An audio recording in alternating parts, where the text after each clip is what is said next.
नमस्ते दोस्तों, मैं महावीर सिंह आज आपको हिंदी का सामान्य ज्ञान और सामान्य ज्ञान की भी पहली कक्षा। वैसे तो हिंदी काफ़ी समय से हम पढ़ते आए हैं। पहली कक्षा में जाते हैं तो ही गुरुजी हमें हिंदी सिखाते हैं और जो टॉपिक आपको लिखा हुआ दिखाई दे रहा है, जो शीर्षक आपको दिखाई दे रहा है, उसे कहते हैं वर्ण विचार। असल में वर्ण विचार क्या है? व्याकरण का एक सामान्य सा हिस्सा। अब जब व्याकरण की बात आती है तो सर्वप्रथम हमारे सामने यही एक बड़ा प्रश्न बन जाता है और हम चुप हो जाते हैं जब कभी ये प्रश्न पूछा जाता है कि व्याकरण होता है क्या। तो सारे के सारे लोग बैठे रहते हैं। ऐसी स्थिति में बताना चाहूँगा कि व्याकरण उसे कहते हैं जिस विधा के माध्यम से हम भाषा को शुद्ध बोलना, पढ़ना और लिखना जाने, उसी को व्याकरण कहते हैं। और इस व्याकरण की जो पहली पाठशाला है उसका मुख्य जो हिस्सा है वो है वर्ण विचार। आज हम वर्णों का वैज्ञानिक आधार पढ़ेंगे कि आखिर वैज्ञानिक विश्लेषण किस तरह से वर्णों का किया गया। वर्ण क्या है? यह भी एक वर्ण है और यह भी एक वर्ण है, लेकिन जब इस तरह से दो वर्णों को अलग अलग बांट दिया जाता है तो उनके दो रूप हमारे सामने आते हैं। इसे कहते हैं अपन व्यंजन और इसे कहते हैं हम स्वर।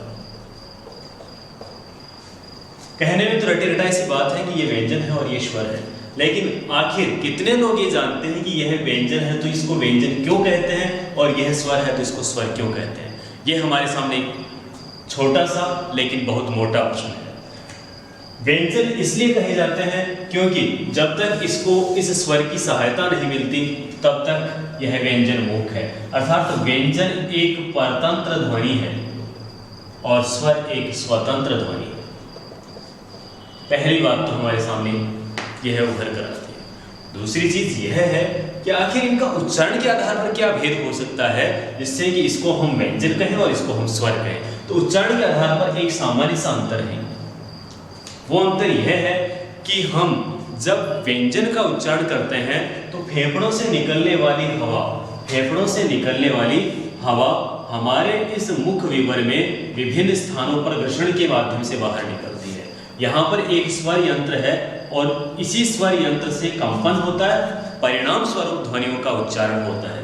जब फेफड़ों से हवा इस ध्वनि यंत्र से गुजरती है तो स्वरों के उच्चारण में तो यहीं पर ध्वनि रूप धारण करके और मुंह से बाहर निकलती है, लेकिन जब व्यंजन का उच्चारण होता है तो या तो इस स्वर यंत्र में अधिक अवरोध उत्पन्न होता है या फिर हमारे मुख विवर में कभी दांत, कभी वर्ष, कभी तालु तो कभी मूर्धा को हमारी जुबान स्पर्श करती है और उसी का परिणाम स्वरूप व्यंजनों का उच्चारण होता है।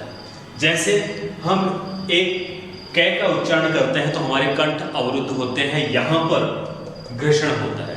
जबकि हम ए का जब उच्चारण करते हैं ए तो हमारा मुख खुला का खुला रहता है, कहीं पर कोई घर्षण नहीं होता है, तभी इसको कहा जाता है स्वर।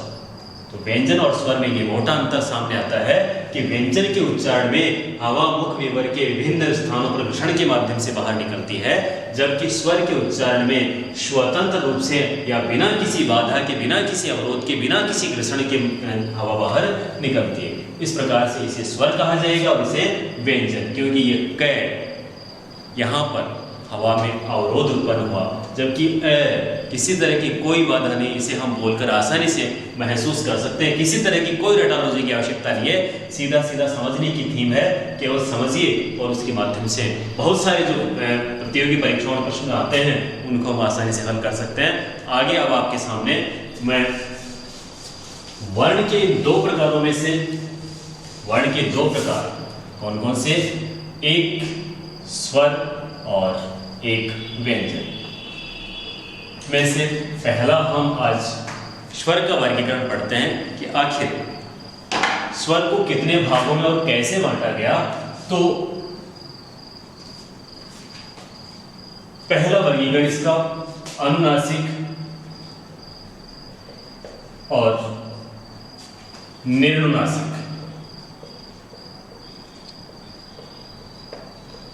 यह पहला वर्गीकरण।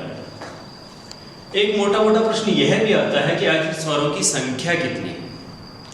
तो जब संख्या की बात आए तो हमारे सामने ये तमाम स्वर निकलकर बाहर आते हैं और इन स्वरों में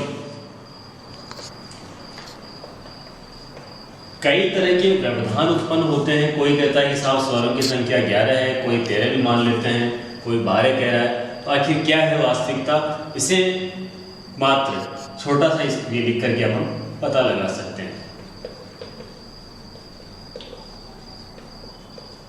कई लोग इनको भी कह देते हैं साहब, जब हम वास्तविक रूप से व्याकरण से परिचित नहीं होते हैं तो इनको भी स्वरों में काउंट कर लेते हैं और इनकी संख्या हम 13 बता दिया करते हैं, जबकि ऐसा नहीं होता है। इनको स्वरों में नहीं गिना जा सकता। ये एक अनुस्वार ध्वनि है और ये अनुस्वार ध्वनि स्वर के साथ में बोली जाती है और इसके साथ में ये विसर्ग ध्वनि है जो कि इस स्वर के साथ में ही बोली जाएगी। अर्थात ये दोनों ध्वनियाँ खुद एक तरह से परतंत्र है, अतः इन्हें अयोगवाही ध्वनियाँ कहा जाता है। अयोगवाही क्यों कहा जाता है?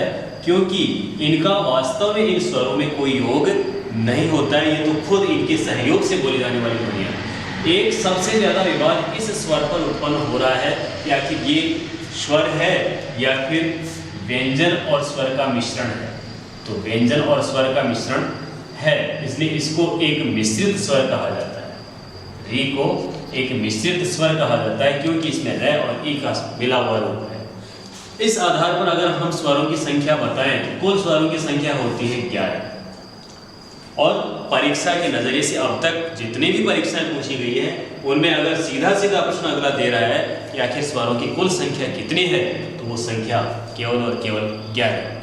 लेकिन जब प्रश्न को थोड़ा सा घुमा करके हमारी वास्तविकता को तह तक जाने के लिए एग्जामिनर पूछता है कि साहब शुद्ध स्वरों की संख्या कितनी है, तो शुद्ध स्वरों की संख्या में मात्र 10 ही स्वर आते हैं क्योंकि एक जो री है वो मिश्रित स्वर है।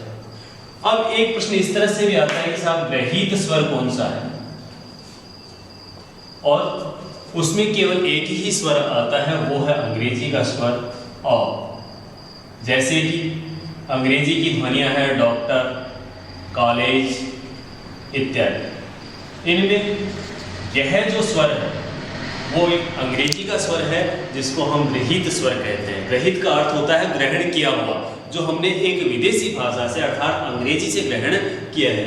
इस आधार पर अगर ग्रहीत स्वर और मिश्रित स्वर इन सब की संख्या पूछी जाए तो एक और प्लस हो जाता है और तब ये संख्या बन जाती है 12। लेकिन अभी तक शुद्ध स्वरों का सीधा सीधा प्रश्न पूछा जाए तो संख्या रहेगी 11।